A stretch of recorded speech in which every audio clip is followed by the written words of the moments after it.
have had the target on your back the entire time, the win streak being number one. How do you handle the unique pressure that comes with that? How do you keep the joy for so long when anxiety seems like a thing that could very easily set in?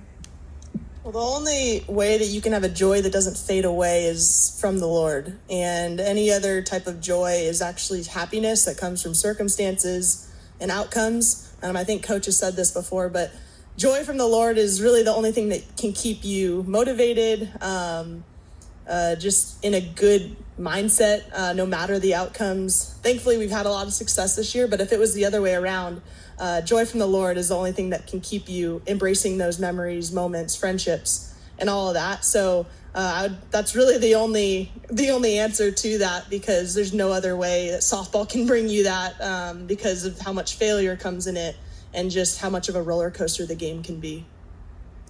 1000% agree with Grace Lyons.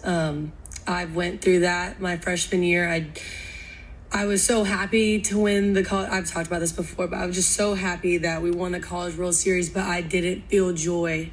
I didn't know what to do the next day. I didn't know what to do for that following week. I didn't feel filled, and I had to find Christ in that. And I think that is what makes our team so strong, is that we're not afraid to lose, because if it's not the end of the world if we do lose. Yes, obviously we've worked our butts off to be here and we want to win, but it's not the end of the world because our life is in Christ, and that's all that matters. Yeah, I think a huge thing that we've really just latched onto is eyes up. And you guys see us doing this and pointing up, but we're really like fixing our eyes on Christ. And that's something where, like they were saying, you can't find a fulfillment in an outcome, whether it's good or bad. And I think that's why we're so steady in what we do, and our love for each other and our love for the game, because we know this game is giving us the opportunity to glorify God.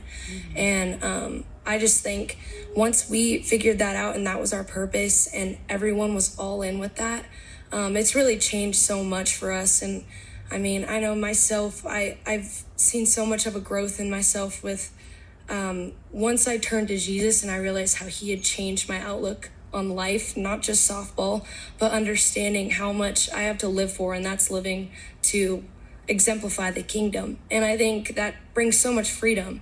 And I'm sure everyone's story is similar, but we all have those great testimonies that have really like shown how awesome it is to play for something bigger.